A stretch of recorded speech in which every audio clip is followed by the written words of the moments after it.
I'm going to talk about approach to altered sensorium. First, I will discuss about levels of consciousness.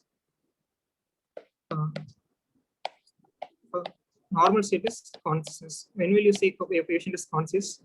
When he is aware about self and environment. The next reduced level of sensorium is drowsiness. That is, patient is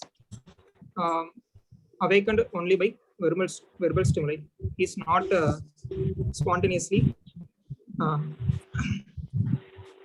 eye open. He is awakened only by verbal stimuli. Another level of consciousness is stuporous, in which patient is awakened only by pain stimuli. He is not obeying oral commands. So in drowsiness, patient can be awakened by verbal stimuli. The worst level of consciousness, comatose. So here patient is not responding to even pain stimuli, or he is only responding in the form of posturing, like decerebrate or decorticate posturing.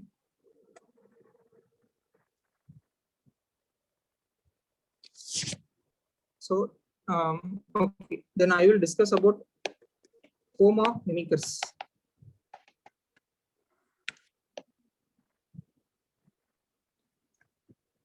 So coma mimickers means patient is looks like a comatose patient, but he's not actually awake. So what are these conditions? One is vegetative state, in which patient looks awake. That is, he has spontaneous eye opening, but he is not responding to external stimuli.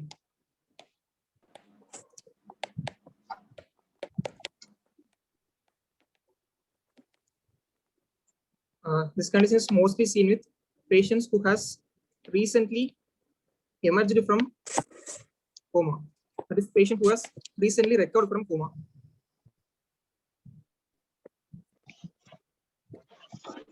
It indicates there is extensive cerebral hemisphere damage. So these patients may have decerebrate or decorticate posturing.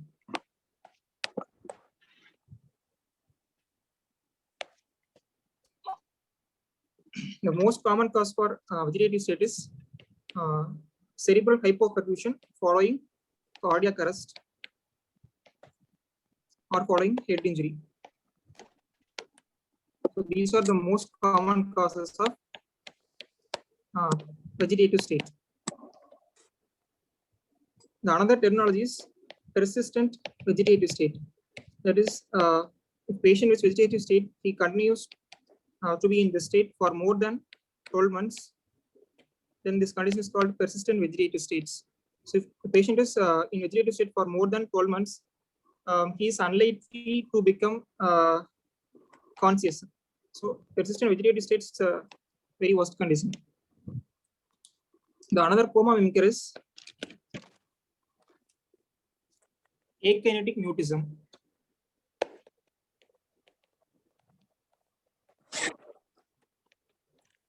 So the word itself explains. Akinetic means patient is non-mobile, and mutism means patient is mute. So, but he has spontaneous eye opening.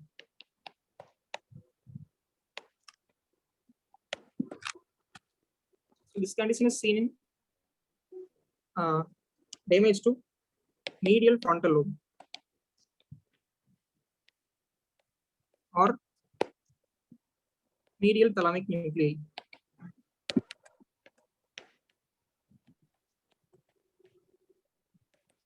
So if patients recover from these lesions, he can recall the events that has occurred in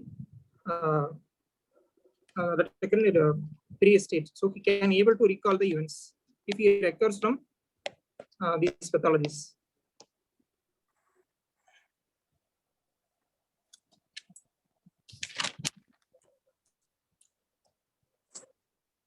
Another coma mimic is catatonia.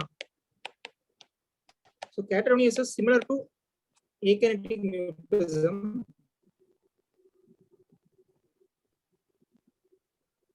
but it is seen in major psychotic disorders like schizophrenia.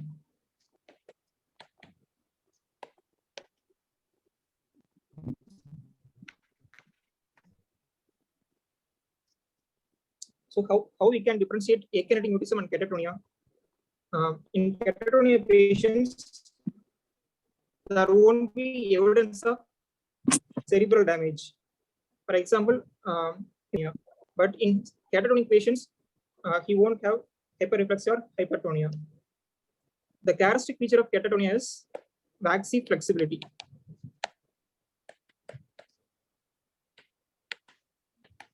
Also known as catalepsy.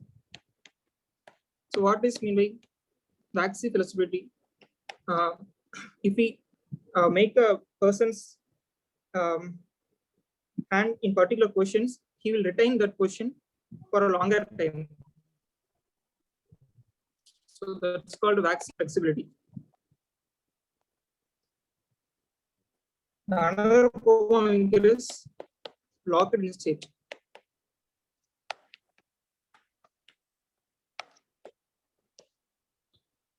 So in this condition also, patient has spontaneous eye opening,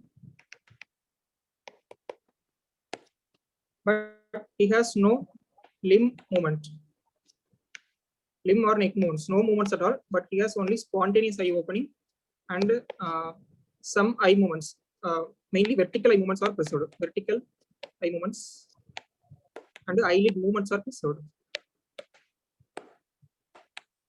Only these two movements are preserved and all other limb movements and neck movements are absent.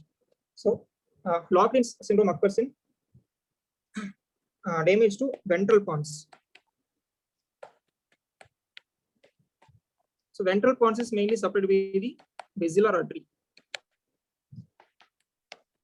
So if patient has basilar artery thrombosis, he can develop locked-in syndrome. Or if patient has extensive hemorrhage in the ventral pons. Ascending reticular system is mainly present in the dorsal pons. So he is only conscious, but he can't respond because of the damage to the corticospinal tract, that is descending tracts present in the ventral pons. So here dorsal pons, that is dorsolateral pons, is preserved, unaffected. So reticular activity system is present in the dorsolateral pons. So reticular activity system is responsible for the consciousness.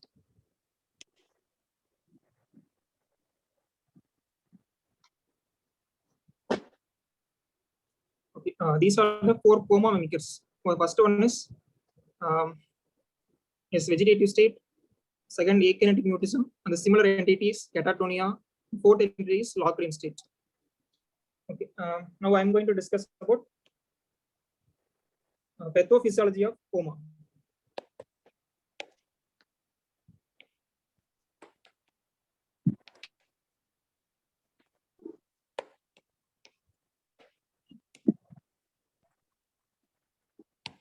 The main anatomy structures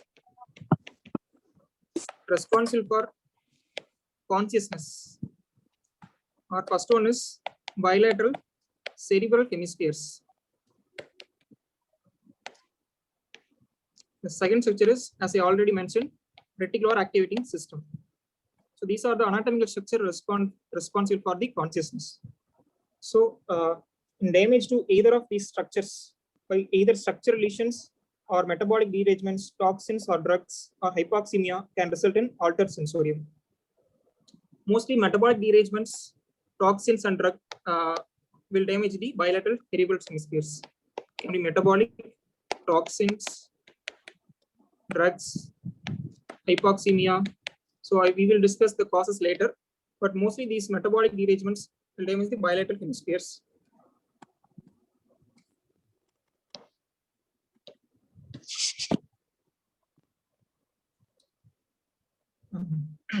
So coma can be caused by either the metabolic, toxic or drugs, or by the structural causes.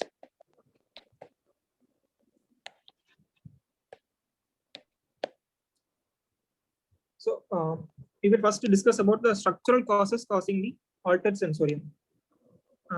Before moving to that, first we have to know about the anatomical compartments of the cranial cavity. So let's take this is the coronal section of the cranial cavity. So cranial cavity is divided into 3 compartments by dural infoldings. Dural infoldings. There are mainly two. There are major 2 dural infoldings. The first one is Fox cerebri. The second one is tentorium cerebelli. Tentorium. The Fox will divide the both cerebral hemispheres.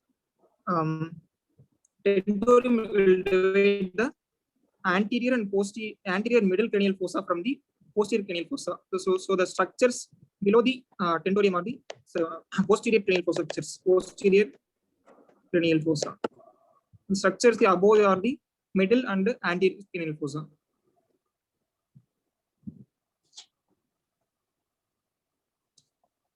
So this opening is called tentorial opening.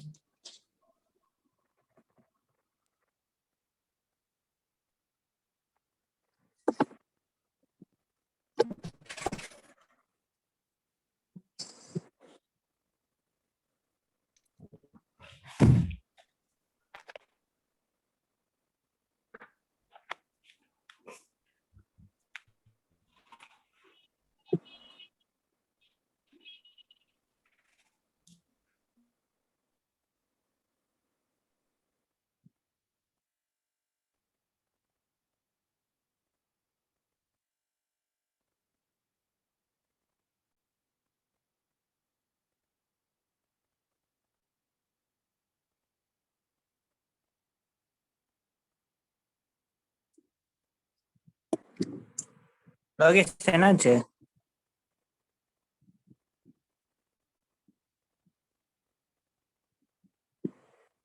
Or it may be in the infratentorial region. If it is in the supratentorial region, they cause coma by compressing the midbrain. It causes coma by the affecting the reticular activating system in the brainstem. So there are 4 types of herniation syndrome. The first one is transphalcial, second one is transtentorial. In transtentorial we have uncal and central herniation and transforaminal herniation. So what is transphalcial herniation? The herniation of one side of the cerebrum to the another side. Central herniation means herniation of the supratentorial structures to the infratentorium to the tentorial opening. It may be an uncal herniation. Uncus is a part of medial temporal lobe. If it herniates to the tentorial opening, it will causes the compression of the midbrain and surrounding structures, and it causes coma. And central herniation means herniation of the diencephalic successors, that is herniation of the thalamus or hypothalamus into the intertentorial regions through the tentorial opening. And what is called transforaminal herniation. Transforaminal herniation means herniation of cerebellar tonsils through the foramen magnum. So this is the foramen magnum. If it's tonsil is a part of cerebellum. If it herniates to the foramen magnum, it is called transforaminal herniation, or also known as tonsillar herniation.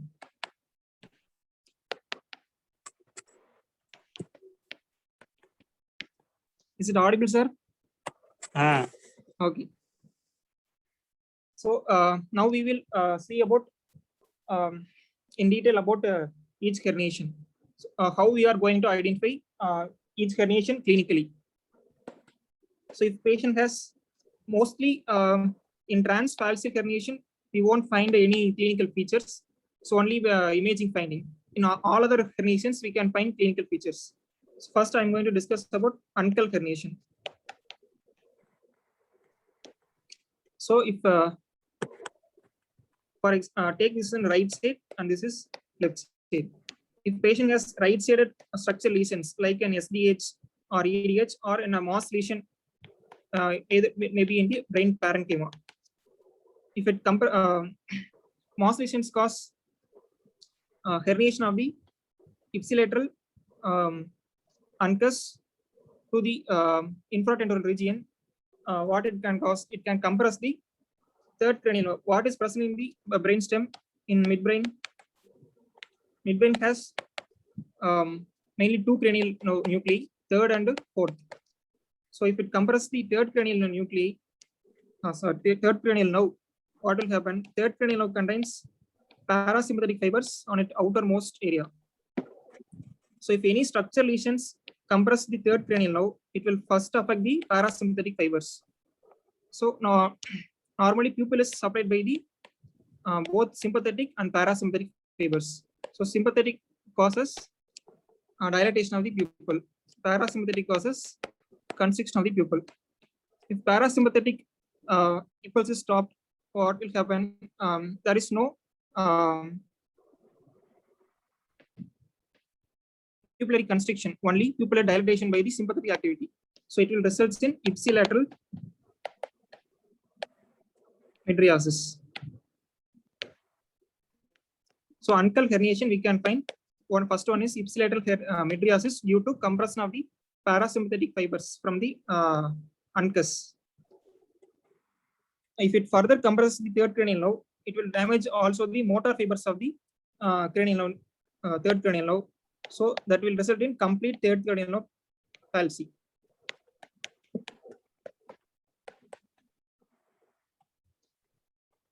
If it further compresses the midbrain, it will pushes the midbrain to the opposite side. So I will explain that by diagram. So let's say this is a structural lesion. This is a tentorium and uncus is herniating with the tentorial opening that will causes the third cranial compression, and that will also pushes the midbrain to the opposite side. So what will happen if midbrain is pushed to opposite side? It will compress the cerebral peduncle on the opposite side. So normally we have both cerebral peduncles on either side. If it compresses the it pushes the midbrain to the opposite side, that will causes compression of the cerebral peduncle on the opposite side. So cerebral peduncles contains the motor descending all motor fibers. So compression of opposite cerebral peduncle. So it contains all motor fibers. So it will result in hemiparesis. In which side? In midbrain level, the motor tracts are uncrossed. So if it crossed in the lower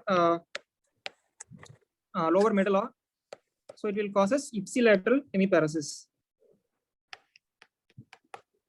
So in uncal herniation, in initial stage we have ipsilateral mydriasis. If it further compresses, patient will develop complete third cranial nerve palsy. If it further pushes the midbrain to the opposite side, patient will develop ipsilateral hemiparesis.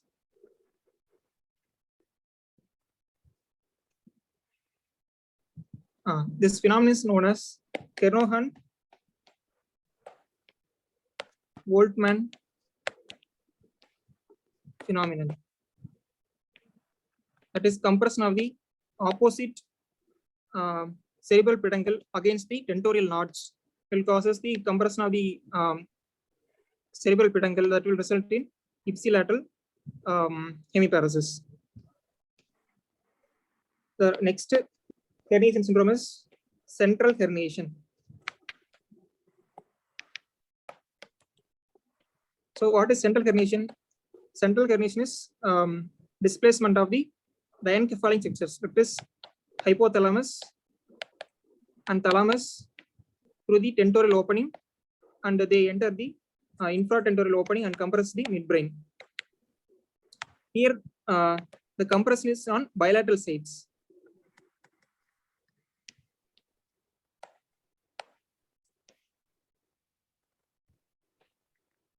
So both the hypothalamus and thalamus will enter the infratentorial region and causing the compression of the bilateral third cranial nuclei under midbrain. So that will result in bilateral third cranial nerve palsy. So bilateral third cranial palsy what we'll find? We can find bilateral mydriasis. So bilateral dilated and non-reacting people. So this is very severe form of cerebral herniation. Central transtentorial herniation. Patient will have bilateral mydriasis and non-reactive people.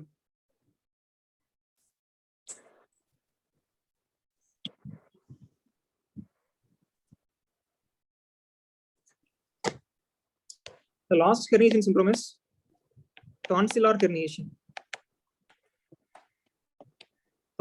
Tonsillar herniation means the herniation of tonsil of cerebellum into the foramen magnum that will result in compression of the medulla. So medullary compression. Medulla contains mainly the respiratory center. So it compresses the respiratory neurons that will result in the complete respiratory arrest. Or patient may have ataxic breathing, that is very irregular breathing. Sometimes it will be patient may hyperventilating, sometimes may be hypoventilating, sometimes apneustic. So very irregular breathing, that is called ataxic breathing. The patient may develop apnea, that is complete respiratory arrest, or he may have ataxic breathing if tonsil compresses the medulla. So these are the structural causes causing altered sensorium. So it's not causes, it's a mechanism by which structural lesions causing altered sensorium by means of compression of the midbrain results in compression of reticular activating system. So now we will see causes of altered sensorium or coma. As I already discussed about first structural causes.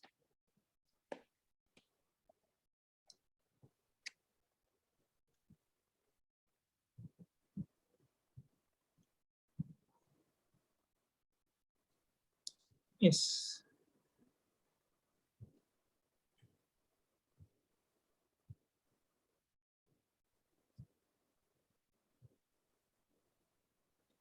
Okay.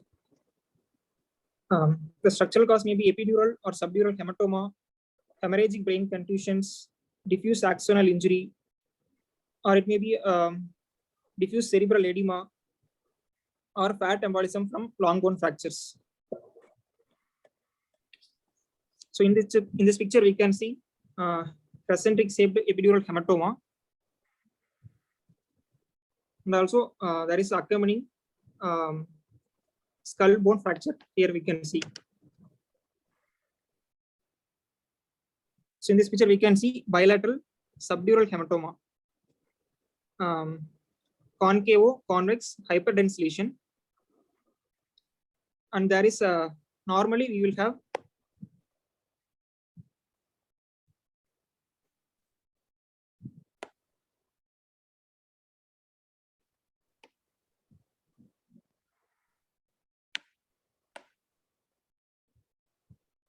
okay, I can't edit this. So normally we will have some sulcal spaces around the midbrain that is called perimesencephalic system.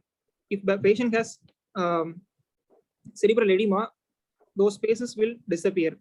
So normally around surrounding midbrain, we have hypodense CSF fluid. In this picture, we can't see that surrounding black structure. So that is patient is in diffuse cerebral edema due to bilateral subdural hemorrhage.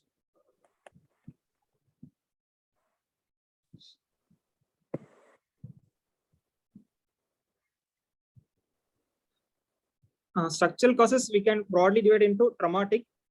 So far we have seen as traumatic causes. Another causes are neoplastic causes like intracerebral glioma, lymphoma, or it may be metastatic lesions, or it may be in leptomeningeal mass may be arising from leptomeninges like lymphoma, leukemias, or it may secondaries from breast renal cell carcinoma.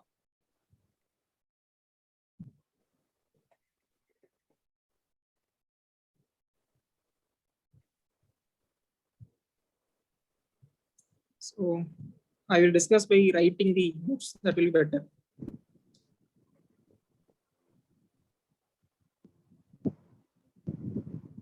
So structural causes we can broadly divide into traumatic causes, neoplastic.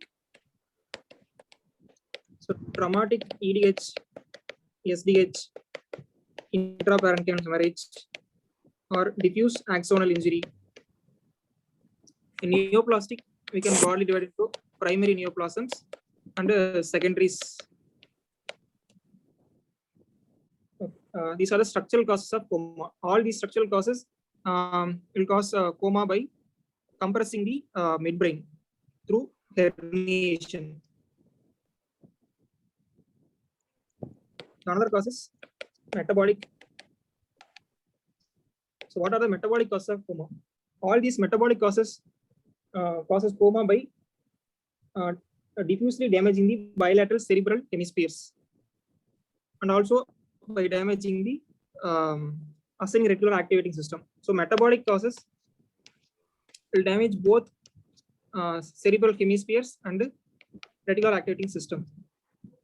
Or not only metabolic, drugs, toxins, all these causes both the cerebral hemispheres and ROS damage. So first we will see about metabolic causes. So metabolic causes, the most common one is hypoglycemia and hyperglycemias. Hyperglycemia may be hyperosmolar syndrome, or it may be diabetic ketoacidosis. And then any disorders of sodium and calcium. So either hypernatremia or hyponatremia can cause altered sensorium, and also either hypocalcemia and hypercalcemia can cause altered sensorium. So it may be hyper or hypo.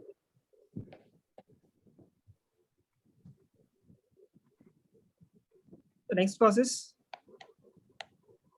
hypercarbia, that is CO2 narcosis from various causes like COPD and hypoxemia of any cause. And then hyperammonemia. So hyperammonemia results from liver failure. So ammonia, increased ammonia in the cerebral hemispheres leads to increase in the of glutamine. So glutamine is an osmotic particle. So if osmotic particles accumulates in the neurons and astrocytes, so increased osmotic leads to increased water retention. So that will leads to cerebral edema. So main cause in liver failure is due to hyperammonemia that leads to increased glutamine synthesis. So glutamine is an osmotic particle that results in osmotic brain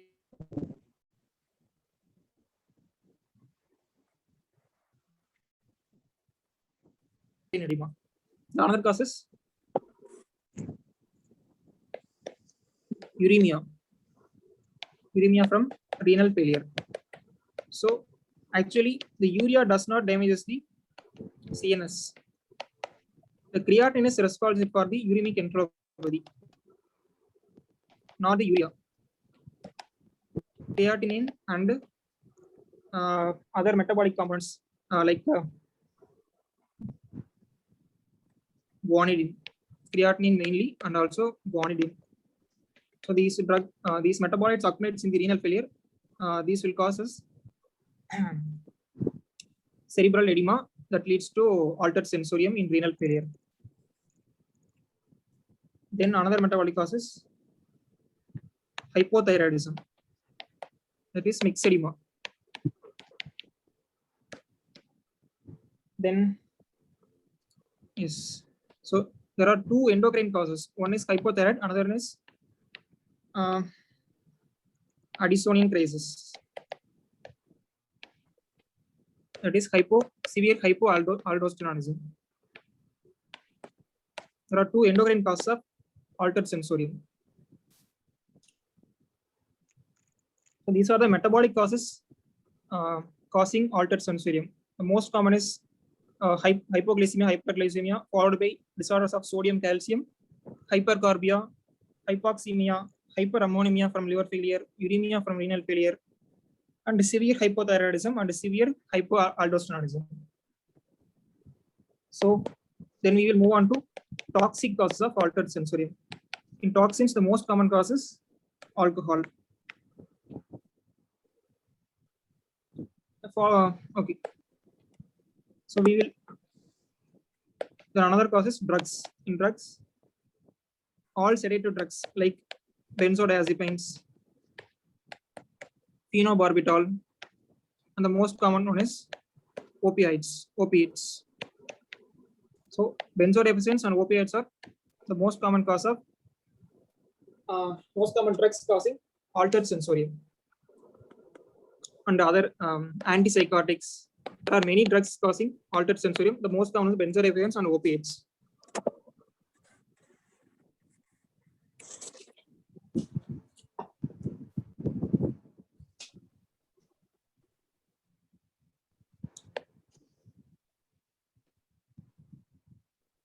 Another cause is shock from any cause. So it may be a septic shock or cardiogenic shock or hypovolemic shock. If any shock is present in prolonged period, that will result in cerebral ischemia that leads to altered sensorium. Then severe sepsis. Then cerebral malaria, thrombotic thrombocytopenic purpura, then hypercoagulable states. So in these three conditions, there will be occlusion of small blood vessels of brain. In hypercoagulable states, thrombotic thrombocytopenic purpura, cerebral malaria, all these conditions causes occlusion of these small cerebral blood vessels that leads to altered sensorium and coma. Then hypothermia from any cause. When body temperature is below 31 degrees Celsius, that will cause coma. Then following status epilepticus. So prolonged seizure that is more than 30 minutes will result in altered sensorium. In status epilepticus, we can broadly divide into convulsive and non-convulsive status epilepticus. Convulsive status epilepticus we can easily identify by the involuntary limb movements. In non-convulsive status epilepticus, there won't be any limb movements. We can identify only by the EEG. So these are the extensive causes of altered sensorium. Metabolic, toxic, drugs, shock from any cause, severe sepsis, hypothermia, status epilepticus. So now we will discuss about approach to a patient. If patient present with altered sensorium, how we are going to deal. If patient present in altered sensorium, we can't take detailed history. So we have to ask some brief history from patient attenders.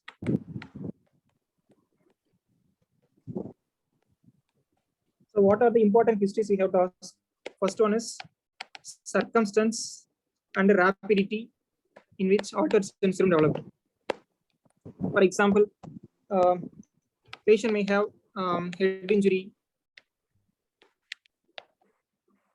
So what are the circumstances patient was in before? And rapidity of altered sensorium. For example, patient may immediately develop a coma, or may he initially in drowsy state, then he become stupor, then finally become coma. So how rapidly he develops the altered sensorium. So first circumstance and rapidity. The next history is antecedent symptoms.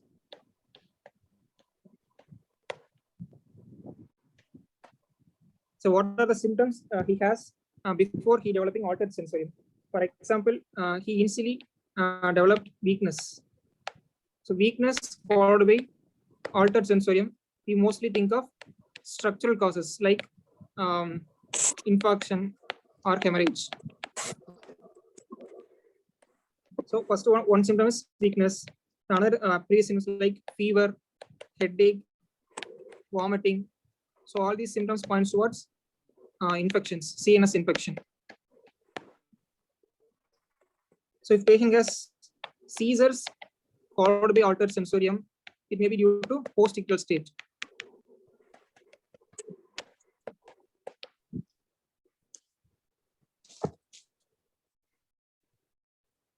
So we have to ask about antecedent symptoms.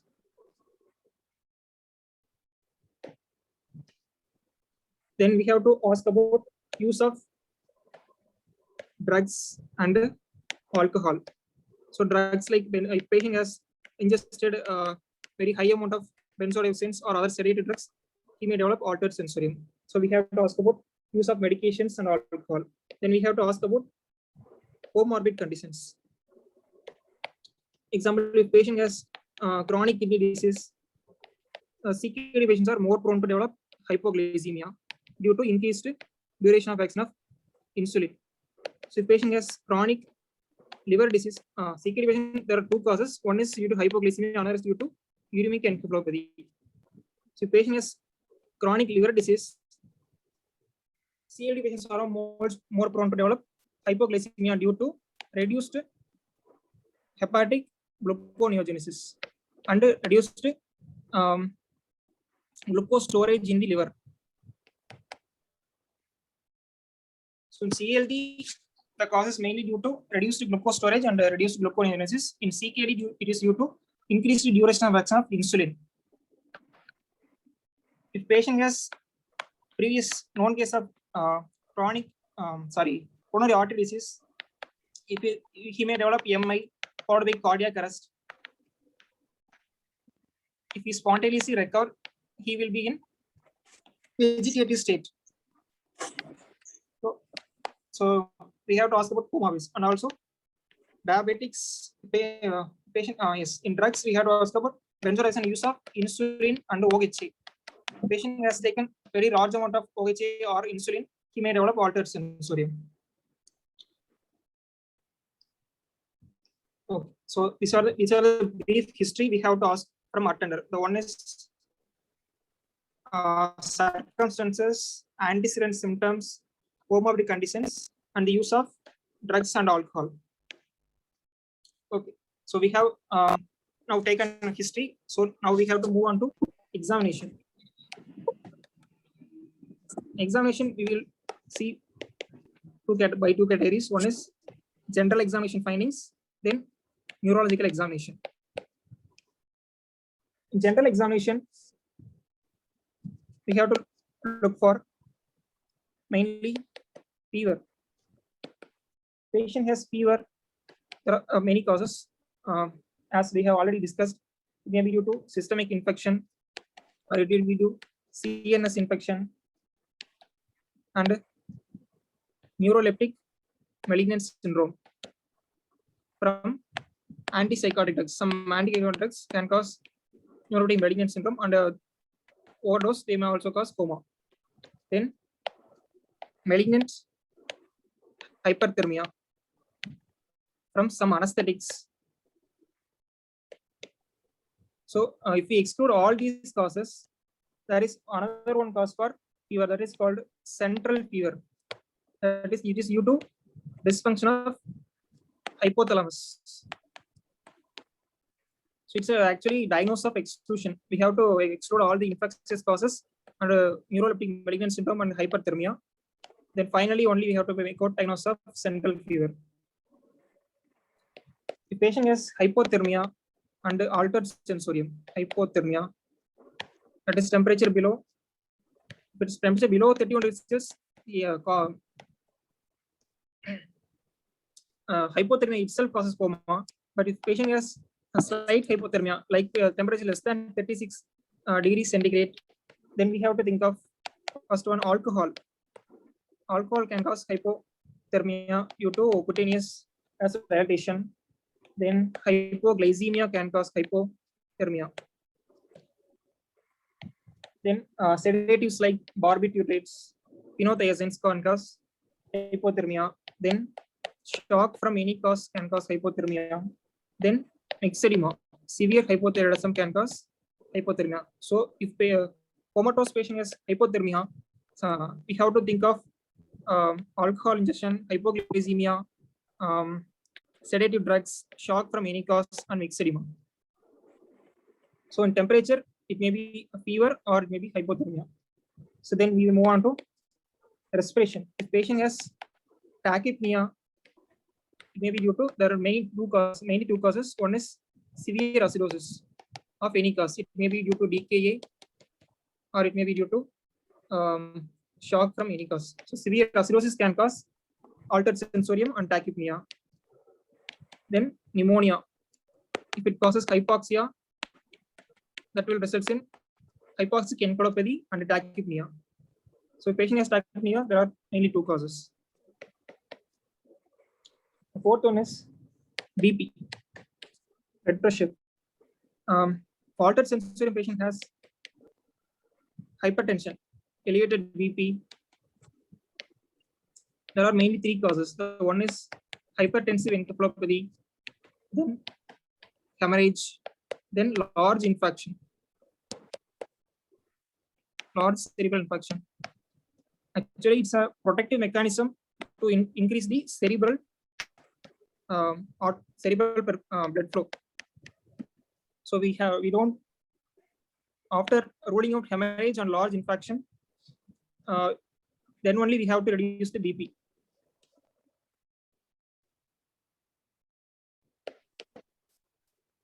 Okay, if patient has hypotension,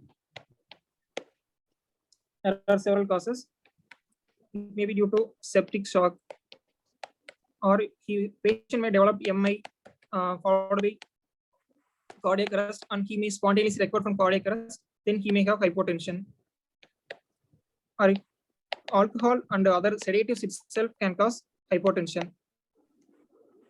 Then severe hypothyroidism. Actually, in hypothyroidism, we will have elevated diastolic BP, but in case of very severe hypothyroidism, in mixed edema, we will have hypothyroidism. So in severe hypothyroidism and Addisonian crisis, patient may develop hypotension and altered sensorium.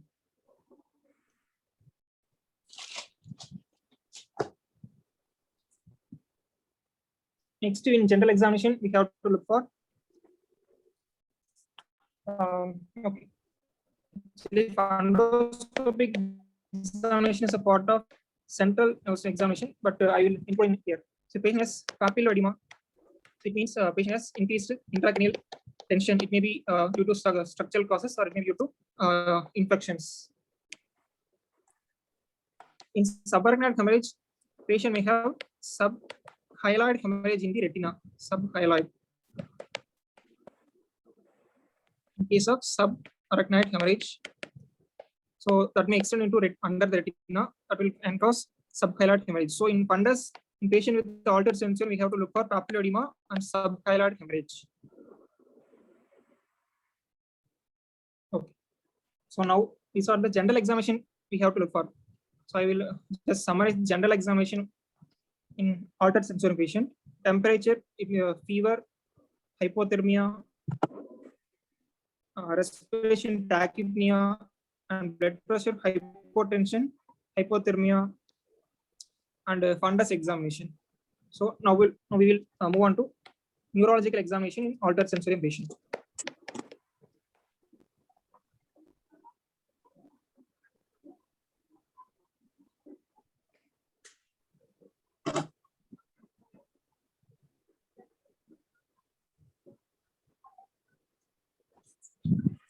Okay. In altered sensorium patient, we can't do detailed neurological examination. So we have to do focused neurological examination. So what are the focused neurological examination we have to do in a patient with altered sensorium? The first one is paucity of limb movements.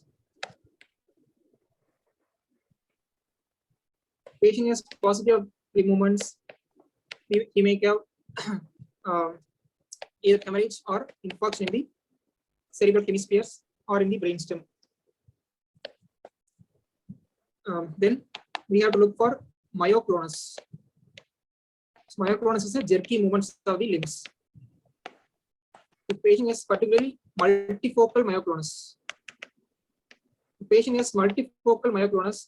We have to mainly think of metabolic causes of coma. So, multifocal myoclonus person, it's almost always indicate metabolic cause of coma. Most commonly, it is seen in uremia and also in hypoxic encephalopathy and drugs. So the most common cause of myoclonus is metabolic causes, that to uremia. Then we have to look for posturing, like decerebrate and decorticate posturing.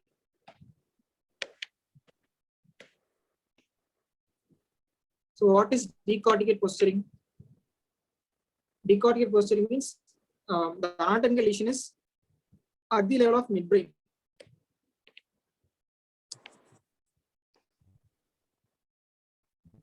So let's say this is the midbrain. This is pons medulla. So if lesion is above the level of pons, maybe in the cerebrum or in the diencephalon, lesion is above the level of pons, patient will have decorticate posturing. Lesion is at the level of midbrain or below the midbrain, patient will develop decerebrate posturing. So what is decorticate posturing? In decorticate posturing, patient will have flexion of all joints in upper limb.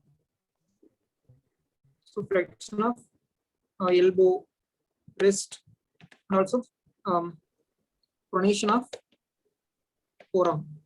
So mostly flexion of upper limb extensions and extension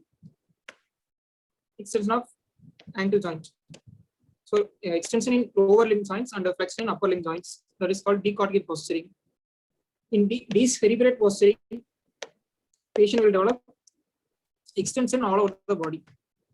So there will be extension of elbow, wrist. Actually, full extension is called decerebrate posturing. So decerebrate posturing occurs in lesions at the level of midbrain or below the level of midbrain. Lesion is above the level of midbrain, either it may be in the cerebral cortices or it may be the encephalic region, that will cause decorticate posturing. So then the important part of neurological examination is brainstem reflexes.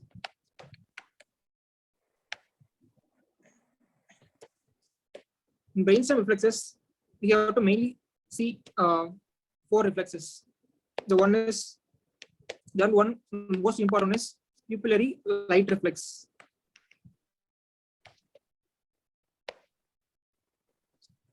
The second one is corneal reflex.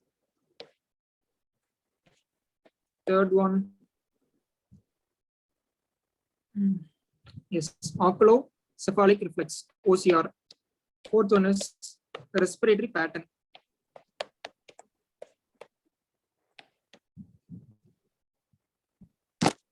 So by examining the brainstem reflex, we can actually localize the lesion causing the coma. So the where is the structural lesion present that is causing the altered sensorium.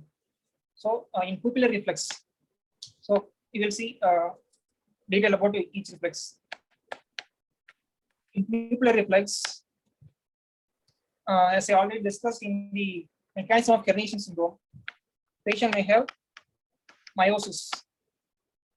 It is present on unilaterally, bilateral. There is unilateral meiosis.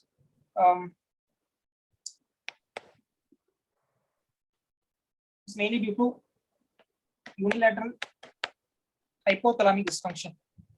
Actually, hypothalamus contains sympathetic fibers. If unilateral hypothalamus is damaged, there is no sympathetic output, only parasympathetic output that leads to unilateral meiosis. So it is seen in the unilateral hypothalamic lesion.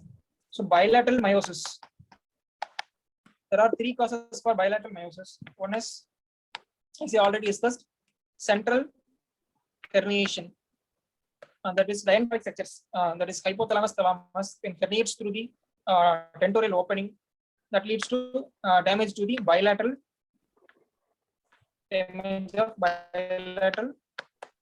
hypothalamus, because sympathetic nerve system origins from bilateral hypothalamus. Damage to bilateral sympathetic chains leads to bilateral meiosis. Another cause is pontine hemorrhage. Actually, pontine hemorrhage causes bilateral pinpoint pupils. So in central herniation, there is small but slightly reactive pupil.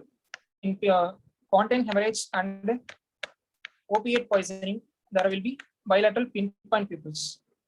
So there are mainly three causes for bilateral meiosis. One is central herniation, the another two is pontine hemorrhage and opiate poisoning. So then we'll move on to mydriasis.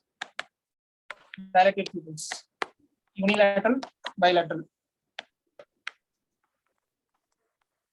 Patient has unilateral mydriasis, as we all already discussed. Uncal herniation, unilateral uncal herniation, that will compressing the ipsilateral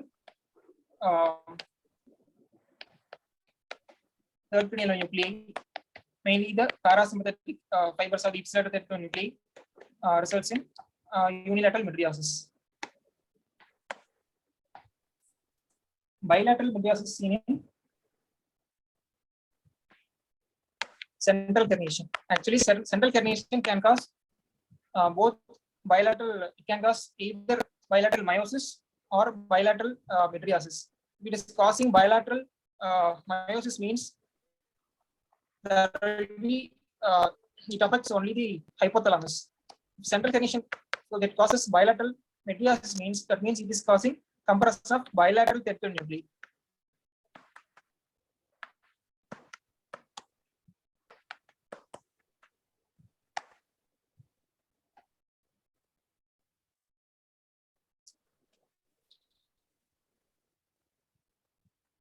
Okay, so these are the things we have to look in pupils. Patient may have either meiosis or mydriasis, unilateral or bilateral causes.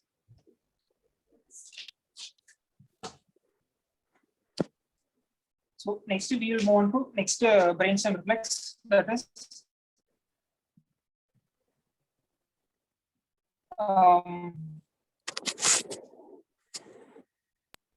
yes, corneal reflex. Okay, the center for corneal reflex structures responsive mainly fifth cranial nuclei and the this afferent, and efferent is seventh cranial nerve, facial nerve. So both these nuclei are situated in the pons.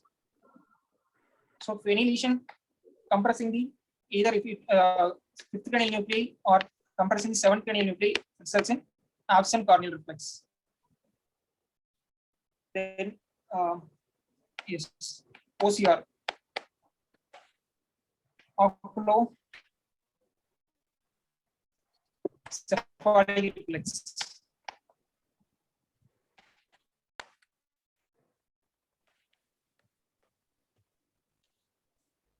So actually, normal person we have absent OCR. That is, when we move his head, his eyeballs will look toward the direction of the head. So it is normally OCR is absent. So what is the structure responsible for absent OCR in normal person? Actually, frontal. Actually, frontal lobe normally inhibit oculocephalic reflex. There is disruption of this fibers from the frontal lobe to midbrain, that will result in the activation of OCR reflex in altered sensorium patient.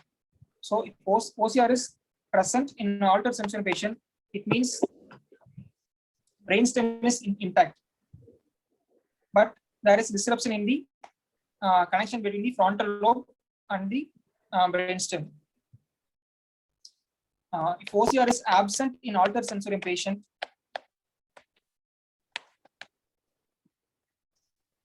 okay,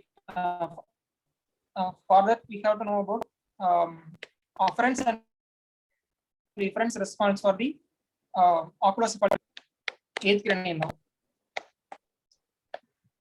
Efferent is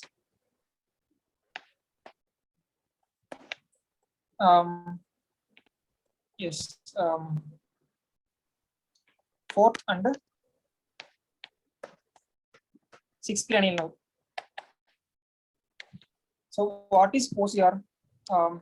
That is when we move head from either side, eyeballs will move that direction. Sorry, eyeball will move opposite side. For example, when we move head to the, so when we move his head to left side, the eyeball moving opposite side. So the movement of head is directed by the vestibular nuclei that results in the deviation of eyeball to the opposite side through the these two cranial nerves. Fourth and sixth cranial nerve. So for intact OCR reflex,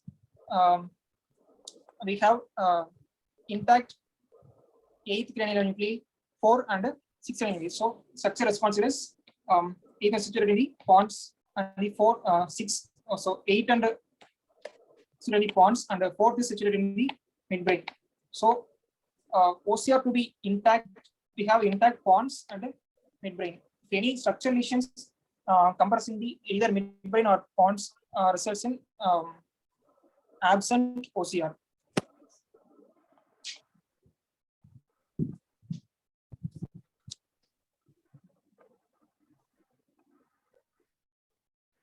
So the another brainstem reflex is respiratory pattern.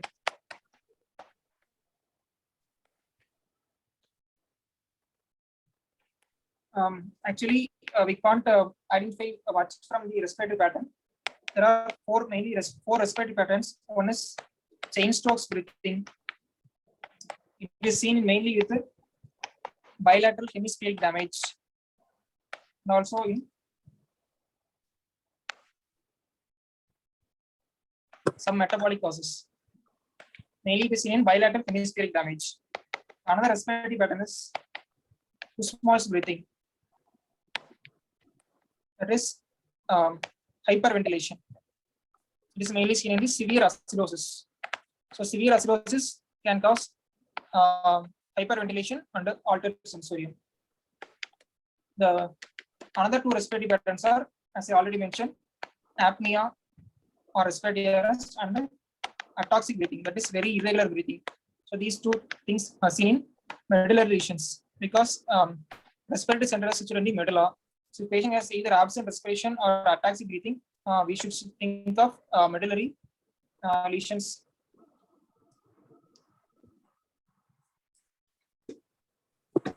Okay, these are the four brainstem reflex we have examined altered sensorium patients. The first one is pupillary reflex, corneal reflex. Then third one is oculocephalic reflex. The fourth one is respiratory pattern.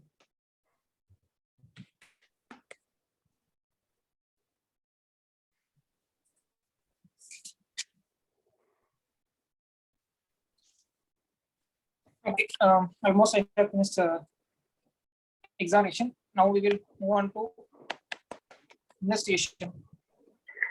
In investigation, in any comatose patient, the most common cause is metabolic, that too hypoglycemia. So we have to first check for blood sugar by the capillary.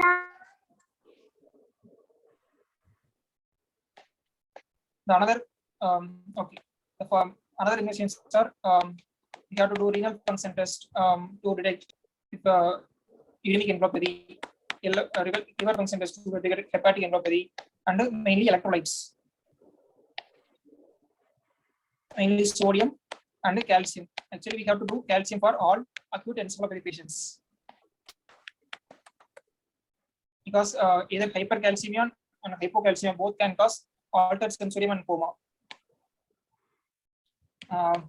Then ABG, because a severe acidosis can cause altered sensorium. Hypercarbia can cause altered sensorium. Hypoxia can cause altered sensorium. So we have to do ABG.